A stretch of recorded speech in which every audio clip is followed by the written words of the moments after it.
How to install Amazon Alexa app on iPhone.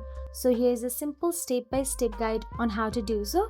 So all you have to do is first of all tap on the Safari web browser from your iPhone's home screen.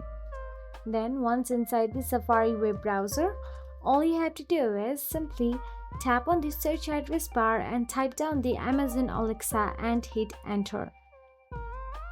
Once done so, you'll be navigated to Amazon Alexa option available there, and on the top you can see App Store Amazon Alexa install option available.